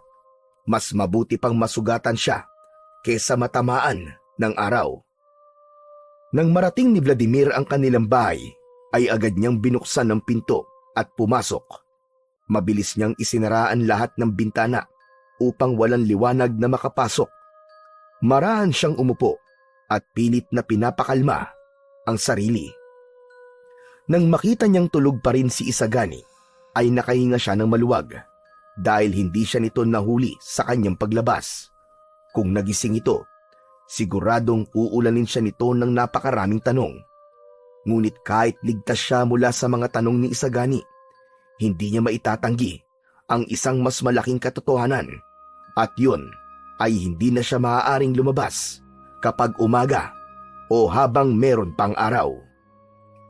Ramdam na ramdam ni Vladimir ang malaking pagbabago sa kanyang katawan. Pakiramdam niya ay hindi na siya isang tao. Sa maghapon na lumipas ay walang ginawa si Vladimir kundi ang pakiramdaman ang kanyang katawan. Hindi siya mapakali dahil ramdam niya ang kakaibang lakas na walang tigil na dumadaloy sa kanyang buong katawan. Sinubukan niyang lumabas ng kubo, ngunit tuwing nasisikatan siya ng araw ay parang nasusunog ang kanyang balat. Napapaatras siya, napasandal sa dingding ng kanilang bahay habang mariing nakapikit. Ngunit bukod doon ay wala nang hindi magandang nararamdaman si Vladimir. Pakiramdam niya ay parang kaya niyang tumakbo ng malayo nang hindi napapagod. Ang kanyang pandinig ay naging mas malakas din at kahit ang maliliit na tunog sa labas ng kubo ay naririnig niya. Pagsapit ng gabi, dumating si Apo Dayaw sa kubo ni Vladimir. Matapos ang maikling pagbati, sinenyasan ni Vladimir si Isagani na lumabas muna. Kahit nagtaka ang bata, ay sumunod naman ito. Nang makalabas na si Isagani, ay agad na kinausap ni Vladimir si Apo Dayaw. Nakuha ko na po mutya ng kadiliman, Apo Dayaw. Hindi ako nagkamali na sabihin sa iyo tungkol sa mutyang yon, Vladimir. Alam ko kasi na makukuha mo yon. Ano ang pinagdaanan mo para makuha mo yon? Nakilala ko na po ang sinasabi niyong bantay sa kuweba na si Baal. Pinainom niya po ako ng dugo. Nawalan po ako ng malay matapos kong inumin yun. Pero nang magising po ako, sinabi niyang nalagpasan ko ng pagsubok. Marami raw po ang hindi nagising at namatay matapos inumin ng dugo na yon. Pagkatapos po nun, ay ibinigay po sa akin ni Baal ang mutya ng kadiliman. Saglit na katahimikan ang namayani sa pagitan nila. Hindi ipinakita ni Apo Dayaw kung ano ang iniisip nito, pero alam niyang may pangamba rin ang matanda. Vladimir, ano ang nararamdaman mo ngayon? Lumakas po ko. Hindi na rin po ako nakakaramdam ng pagod. Mas naging matalas din po ang aking pandinig at pandama. Pero hindi na po ako maaaring masikatan ng araw. Nasusunog po ang balat ko kapag natatamaan po ako ng sikat ng araw, Apo Dayaw. Pakiramdam ko ay isa na akong nilalang ng kadiliman. Malakas ang pakiramdam ko na hindi lamang yan ang mga pagbabagong mangyayari sa iyo. Kaya maging handa ka sana. Ngunit magagamit mo ang mutya ng kadiliman para ipagtanggol ang mga tao dito sa baryo at protektahan ang iyong anak, Vladimir. Naway hindi ka magpalamon sa itim na kapangyarihan ng mutya at manaig pa rin sa iyong puso ang likas mong kabutihan. Hindi sumagot si Vladimir. Alam niyang tama ang matanda. Tinanggap niya ang mutya at bahagi na yon ng kanyang pagkatao. Isang bagay na wala na siyang magagawa kundi tanggapin at yakapin. Kinagabihan, mahimbing na natutulog si Vladimir sa tabi ni Isagani nang bigla siyang naalimpungatan. May kakaibang init na bumalot sa buo niyang katawan. Hindi yun isang pangkaraniwang init, kundi parang apoy na gumagapang sa ilalim ng kanyang balat. Bumalikwas si Vladimir at umupo siya sa gilid ng papag. Ang bawat hibla ng laman niya ay pumipintig sa matinding hapdi. Pakiramdam niya, may isang nilalang sa loob ng kanyang katawan na nais lumabas. Napatingin siya sa kanyang mga kamay. Nanlaki ang kanyang mga mata nang dahil sa takot. Ang mga daliri niya ay humaba at ang mga kuko niya ay naging mas matutulis at ang balat niya ay tinubuan ng matitigas na balahibo. Nagising si Isagani sa mumunting ungol ni Vladimir. Ama! Ama, ano po nangyayari sa inyo? Lumayo ka sa akin, Isagani! Lumayo ka! Pero ama! Sinabi ng lumayo ka! Biglang sumigaw si Vladimir habang pilit na nilalabanan ang pagbabagong nangyayari sa kanya. Bago pa siya tuluyang magbago, itinulak niya ang anak na si Isagani ng malakas, dahilan para mahulog ito sa papag at mapaupo sa sahig. Mabilis na tumakbo si Vladimir palabas ng bahay. Hindi siya pwedeng manatili roon. Ayaw niyang masaksihan ng kanyang anak kung anong klaseng halimaw ang lalabas sa kanya. Sa bilis ng kanyang mga paa, ay halos lumutang siya sa lupa habang tinatakbo ang daan patungo sa gubat. Nang makarating siya sa gitna ng gubat, ay tuluyan na siyang bumagsak sa lupa. Napakapit si Vladimir sa kanyang dibdib habang nanginginig sa sakit. Nagbago ang kanyang katawan at ang kanyang buong anyo. Ang kanyang mga mata ay nagliwanag sa dilim. Ang balat niya ay naging itim at magaspang. Ang kanyang mga kamay ay may matutulis na kuko na kayang punitin ang laman. Sa kanyang bibig naman, unti-unting lumabas ang mahahabang pangil. Hindi na siya mukhang tao. Nagkaroon din siya ng mahahaba at matutulis na mga sungay sa kanyang noo. At kasabay ng kanyang pagbabagong anyo, ay nakaramdam siya ng matinding pagkauhaw sa dugo. Napasinghap si Vladimir. Hindi niya alam kung anong klaseng nilalang siya. Pero hindi na yun ang inisip niya, dahil ang tanging gusto niya ng sandaling yun ay ang maibsan ang pagkauhaw na kanyang nararamdaman. Suminghot-singhot sa hangin si Vladimir at may naaamoy siyang dugo sa hindi kalayuan. Para siyang isang mabangis na hayop na tinunton ang pinagmumulan ng amoy ng dugo. Hanggang sa isang baboy ramo ang nakita niyang naglalakad sa masukal na bahagi ng gubat. Hindi na nag-isip si Vladimir at agad niyang sinunggaban ang baboy ramo. Nang hawakan niya ang katawan nito, ay bumaon ang matutulis niyang kuko sa baboy ramo. Lumikha ito ng matinis na ingay. Bago pa makapalag ang hayop, ay buong puwersa ng kinagat ito ni Vladimir sa leeg. Agad niyang sinipsip mula roon ang sariwang dugo ng baboy ramo. Naramdaman ni Vladimir ang mainit na dugo na dumadaloy sa kanyang lalamunan. Para sa kanya, ay napakasarap at napakatamis nun. Habang unti-unting nawalan ng buhay ang hayop, ay nakaramdam siya ng isang matinding enerhiya na bumalot sa kanya. At sa sandaling yun, hindi niya napigilan ang kanyang sarili. Malakas siyang sumigaw at umalingaw-ngaw yun sa buong kagubatan. Matapos masipsip ni Vladimir ang dugo ng baboy ramo, ay nanugis pa siya ng ibang mga hayop. Pakiramdam niya, kahit gaano karaming dugo ang inumin niya, ay hindi naiibsan ang kanyang pagkauhaw. Nawala ang pagkauhaw niya sa dugo pagsapit ng madaling araw kung kailan malapit nang sumikat ang araw. Sa pagkakataon na yon, ay bumalik na rin siya sa pagiging tao.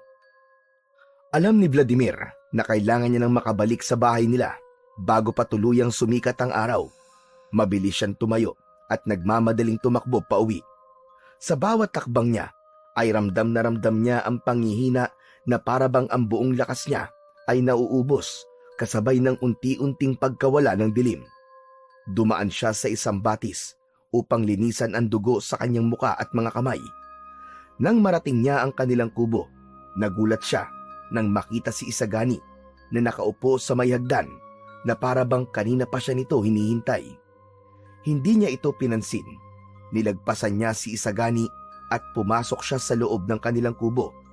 Agad namang sumunod si Isagani sa kanya. "Ama, saan po kayo galing?" Natigilan si Vladimir. Nakita niya sa mukha ni Isagani ang pag-aalala at pagtataka. Hindi niya alam kung paano sasagutin ang tanong nito, kaya nag-isip siya ng paraan para malihis ang kanilang pag-uusap. "Bakit gising ka pa, Isagani?" "Hindi na po ako nakatulog simula po nung nagwala kayo kagabi at bigla po kayong umalis. Ano po ba nangyari sa inyo, Ama?" "Saka na tayo mag-usap, Isagani. Pagod ako. Kailangan ko magpahinga." "Ama, nagsisinungaling po kayo. May nangyayari po sa inyo, alam ko. Bakit ayaw niyo pang sabihin sa akin ang totoo, Ama?" "Tama na, Isagani. Tama na! Hindi ka ba marunong makaintindi? Pagod ako." Natigilan at napaatras si Isagani sa pagbulyaw ni Vladimir. Saglit na naghari ang katahimikan sa pagitan nilang mag-ama. Hindi alam ni Vladimir kung paano ipapaliwanag ang lahat kay Isagani. Natatakot siya na baka katakutan siya ng kanyang anak kapag nalaman nito na naging halimaw siya at pumapatay ng ilang hayop sa gubat para sa dugo ng mga yon. Sa halip na magsalita, ay dumiretso na si Vladimir sa papag at nahiga. Narinig niya ang pagakbang ni Isagani palabas ng kubo. Alam niyang nasaktan ito sa paraan ng kanyang pagsagot. Ngunit wala siyang magagawa. Hindi niya kayang ipaliwanag sa anak ang bagay na siya mismo ay hindi pa lubusang nauunawaan. Pagsapit ng umaga, ay nanatili lamang si Vladimir sa loob ng kanilang kubo. Ramdam niya ang panghihina ng kanyang katawan sa liwanag ng araw. Alam niyang hindi na siya maaaring lumabas, kaya doon na lamang niya tinipon sa kanilang kubo ang mga lalaking kasama niya sa pakikipaglaban sa mga aswang. Nasa loob ng kubo ang lahat at kabilang sa mga naroon si Apo Dayaw. Alam nilang isang mabigat na laban ang naghihintay sa kanila mamayang gabi. Bago magsimula ang pag-uusap, sandaling tinawag ni Vladimir si Isagani. "Isagani, anak, lumabas ka muna." Nag-aalinlangan man ay sumunod pa rin si Isagani. Nang masigurong wala na ito, ay saka siya bumaling sa mga lalaking nasa harapan niya. "Tulad ng alam niyo, mga kasama, babalik ang mga tamawo mamayang gabi upang kunin si Isagani. Hindi natin isusuko ang anak ko sa kanila. Dahil ayon kay Apo Dayaw, ay gagamitin nila si Isagani sa hindi magandang bagay. Kung ano man yun, ay walang nakakaalam, kundi ang mga tamawo lang." Isa sa mga lalaki ang nagtanong na kung hindi nila ibibigay si Isagani, ay paano nila haharapin ang mga tamawo. "Lalaban tayo, at kailangan handa tayo. Kayo, Lando at Tonyo, ang magbabantay kay Isagani. Kayo ang pinakamalakas sa inyong lahat, kaya malaki ang tiwala ko na kaya niyong protekta ng aking anak. Nakikiusap ako sa inyo. na panatilihin yung ligtas si Isagani habang kami ay nakikipaglaban sa mga tamawo. Tumangulang ang dalawa bilang pagsang-ayon at pagtanggap sa responsibilidad na inatang sa mga ito ni Vladimir. Ang laban na ito ay hindi lamang tungkol sa pagprotekta kay Isagani. Ito ay laban din natin para sa ating baryo, para sa ating mga mahal sa buhay. Hindi natin hahayaang manalo ang mga tamawo laban sa atin. Nagpatuloy pa ang kanilang usapan sa mga dapat nilang gawin at matapos ang mahabang usapan, isa-isa nang umalis ang mga kalalakihan upang maghanda. Naiwan naman sa loob ng kubo sina Vladimir at Apo Dayaw. Apo Dayaw, may kailangan po akong sabihin sa inyo. Kagabi, naging halimaw ako. Hindi ko alam kung anong klaseng nilalang ako. Hindi ko matukoy kung isa ba akong aswang o isang demonyo. Hindi ko po napigilan ang sarili ko. Nangyari ito nang hindi ko inaasahan. Nagbago bigla ang anyo ko at hindi ko kinayang labanan ang pagkauhaw ko sa dugo. May ilang hayop po akong napatay sa gubat. Yan ang kapalit ng pagtanggap mo sa mutya ng kadiliman. Hindi mo maaaring kunin ang kapangyarihan nito nang hindi binabayaran ang halagang kaakibat nito. Pero bakit hindi mo ipinaalam sa mga kasamahan mo sa pakikipaglaban ng bagay na yan? Makikita ka nila sa anyong halimaw mamayang gabi. Baka isipin nila ay isa kang kalaban. Natatakot po ko, Apo Dayaw. Baka hindi nila maintindihan ang paggamit ko ng itim na kapangyarihan. Sa mabuti o masama man nang galing ang iyong kapangyarihan, ang mahalaga pa rin ay kung paano mo to gagamitin. Naiintindihan ko naman po. Pero, bahala na mamayang gabi. Ipagpapasa Diyos ko na lang po ang lahat. Teka, Apo Dayaw, maiba po ako. May nakita na po ba kayong pagbabago sa pangitain niyo? May bago ba kayong nakita sa mangyayari mamayang gabi? Wala pa akong nakitang pagbabago.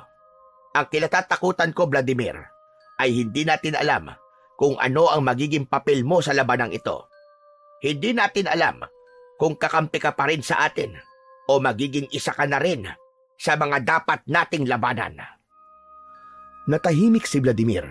Alam niyang may katotohanan ang sinabi ni Apo Dayaw. Wala tayong magagawa ngayon, kundi ang magdasal at manalig sa Panginoong Diyos.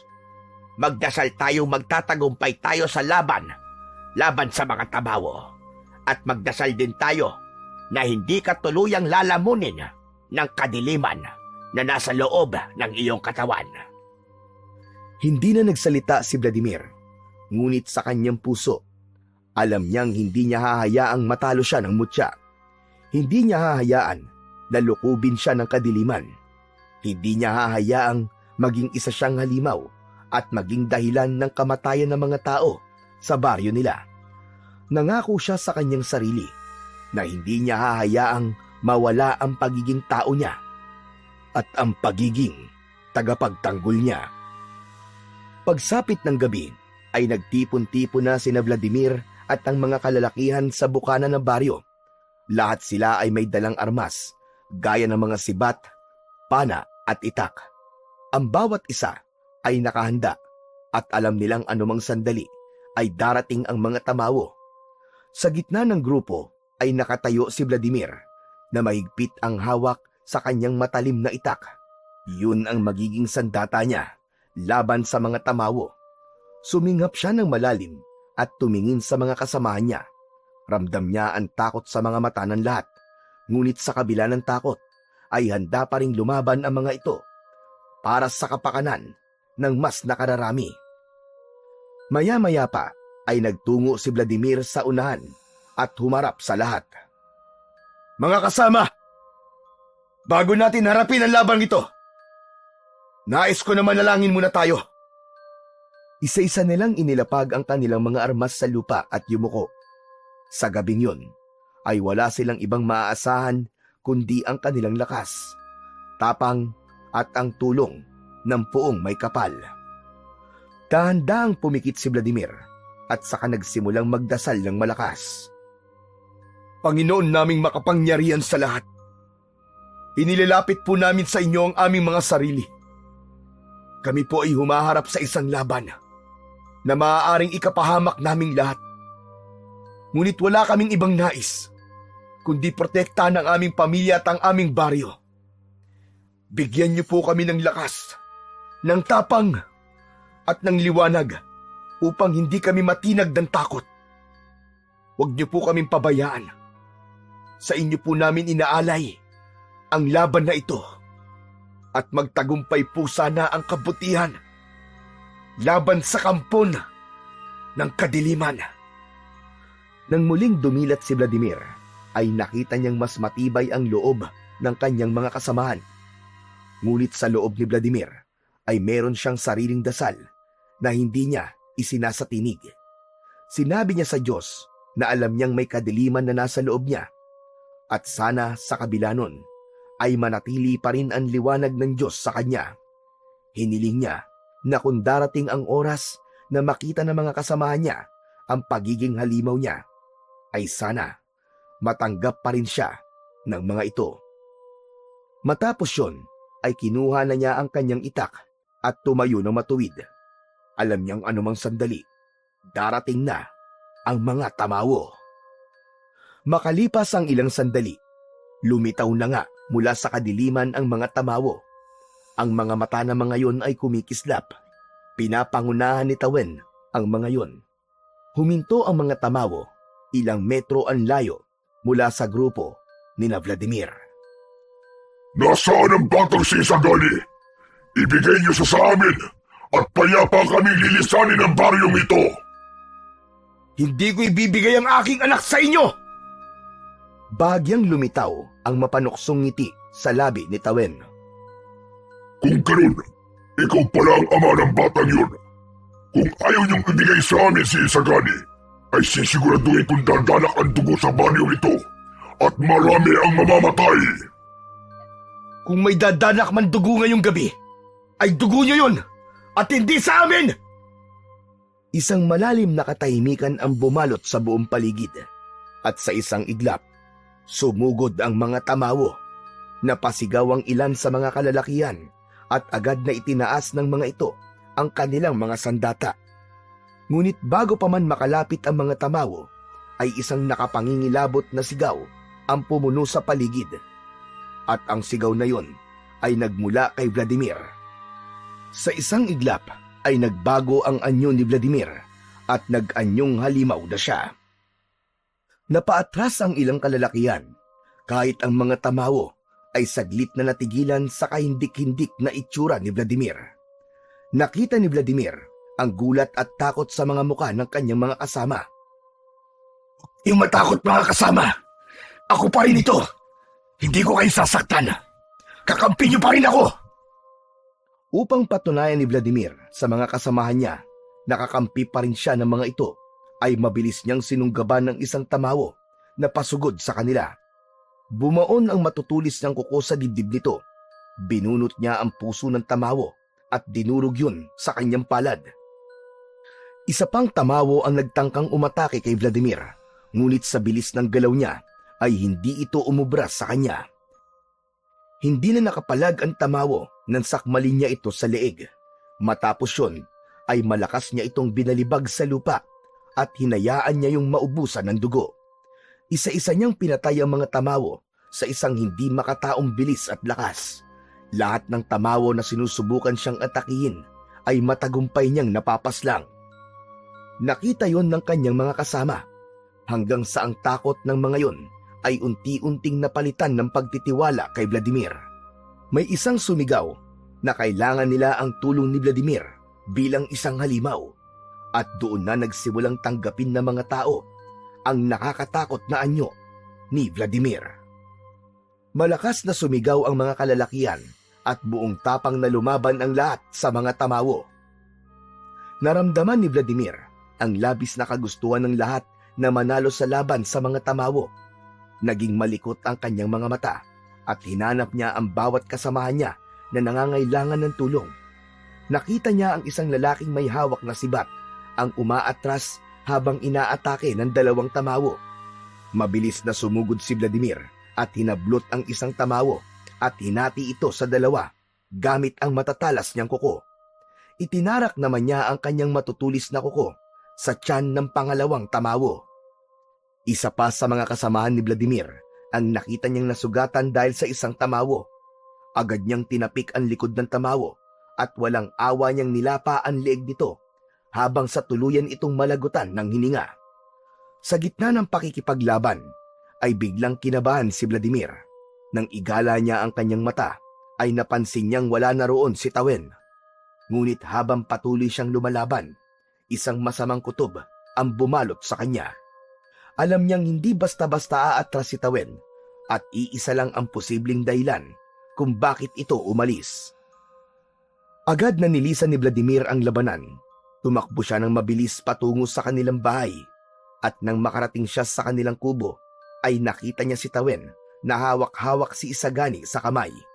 Sa paanan nito ay nakahandusay ang dalawang lalaking inatasan niyang magbantay kay Isagani. Wala nang buhay ang dalawa. Nakadilat ang mga mata ng mga yon at may malalalim na sugat sa katawan. Sumiklab ang galit at puot sa dibdib ni Vladimir. Bitiwan mo ang anak ko, hayop ka! Ama! Ama, ikaw ba yan? Talaga bang iniisip mo na anak mo ang batang ito? Hindi mo ba naisip kung bakit nais namin makuha ang batang ito? Dahil si Isagani ay hindi mo anak. Ang totoong ama nito ay ang aking kapatid na si Umobo, na dati namin pinuno, na pinaslang ng mga tao. At ang dugo ni Isagani ang siyang kailangan namin upang buhayin muli si Umobo. Sandaling natahimik at natulala si Vladimir sa isiniwalat ni Tawen. Ngunit hindi niya yun pinagtuunan ng pansin dahil ang tanging nasa isip niya ay ang kaligtasan ni Isagani. Malakas na sumigaw si Vladimir at sinugod niya si Tawen. Binitiwan naman ni Tawen si Isagani at tumalon ito sa isang puno. Mula sa puno ay umatake ang pinuno ng mga tamawo patungo kay Vladimir habang nakaumang ang matatalim nitong kuko. Ngunit mabilis siyang iniwasan ni Vladimir. Inikutan niya si Tawen at dahil sa bilis niya ay hindi nito nagawang pigilan ang pagbaon ng mga kuko niya sa dibdib nito. Malakas na sumigaw si Tawen at buong lakas siya nitong itinulak. Halos lumipad si Vladimir at bumangga ang likod niya sa haligi ng kanilang kubo. Bakit ba pinoprotektahan mo pa ang batang yan? Hindi mo siya anak. Ang dugo namin ang dumadami sa ugat niya. Wala na akong pakialam sa mga sinasabi mo. Anak ko si Isagani at yun ang pinaniniwalaan ko. Muling sumugod si Vladimir, ngunit nang malapit na siya kay Tawen, ay bigla siyang nawala sa paningin nito. Nagmistula siyang itim na makapal na usok, kagaya ng anyo ni Baal nang makita niya yon sa loob ng kuweba. Pumaikot siya kay Tawen, nagulong-gulo na sa ginagawa ni Vladimir. Biglang bumalik sa pagiging anyong halimaw si Vladimir at sa sandaling yon ay nasa harap na siya ni Tawen. Hindi na niya hinintay pang makapagbigay ng anumang reaksyon si Tawen at mariin niyang pinadaan ang matatalim niyang kuko sa dibdib nito, pababa sa tiyan ng tamawo. Mabilis na sinakal ni Vladimir si Tawen at dinurog niya ang leeg nito gamit lamang ang kanyang isang kamay. Sumambulat ang dugo ni Tawen at nang pakawalan ito ni Vladimir ay walang buhay itong bumagsak sa malamig na lupa. Huminga ng malalim si Vladimir. Tumingin siya kay Isagani na nakatulala pa rin. Mabilis siyang tumalikod sa kanyang anak at tumakbo siya pabalik sa mga kasama niya na alam niyang nakikipaglaban pa rin sa mga tamawo. Habang tumatakbo si Vladimir ay nararamdaman niya ang unti-unting pagbabalik niya sa pagiging tao hanggang sa tuluyan ang nawala sa kanyang kaanyuan ang pagiging isang halimaw. Pagbalik niya sa kanyang mga kasamaan ay naabutan niya nagtatakbuhan na patakas ang mga natitirang tamawo. Doon niya napagtanto na si Tawen ang pinagkukunan ng lakas ng mga ito. Dahil patay na si Tawen ay wala na ring lakas ang mga alagad nito para makipaglaban sa kanila. Napabuntong hininga si Vladimir. Ang digmaan ay tapos na pero hindi pa rin natatapos ang kanyang personal na laban. Bumalik ang kanyang isipan kay Isagani. Mabilis niyang binalikan ang kanyang anak. Nakita niya ito sa labas ng kubo. Nilapitan niya ito pero bigla itong umatras. Wag! Wag kang lalapit, Ama! May dugo akong tamawo! Kalaban mo rin ako! Isagani, anak. Kahit sino ka pa, anak pa rin kita at hindi magbabago yun. Hindi mababago ng sinabi ni Tawel ang pagiging ama ko sa'yo. Wala akong pakialam sa dugong nananalaytay sa'yo. Basta't ang para sa akin, ikaw ang nag-iisa kong anak, Isagani. Muling lumapit si Vladimir at sa pagkakataong yon ay hindi na umatras si Isagani. Sa halip, hinayaan siya nitong yakapin niya ito ng mahigpit. Hindi ka ba natatakot sa akin, anak? Isa na akong halimaw. Wala po akong pakialam kahit ano pa po kayo, Ama. Ano man po mangyari, ikaw pa rin po ang tatay ko at mahal na mahal ko po kayo. At sa sandaling yon ay parang bula na nawala ang lahat ng bigat sa puso ni Vladimir.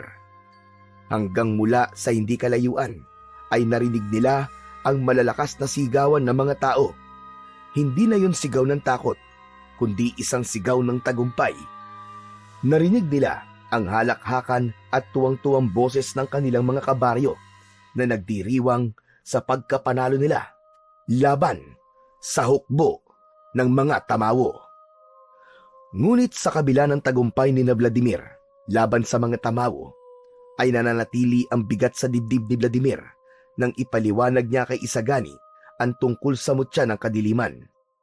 Alam niyang hindi niya matatakasan ang kapalit na hiningi sa kanya ni Baal, dahil kapag ginawa niya yon, ay buhay naman niya ang magiging kapalit. Naging masakit para kay Isagani ang katotohanan yon.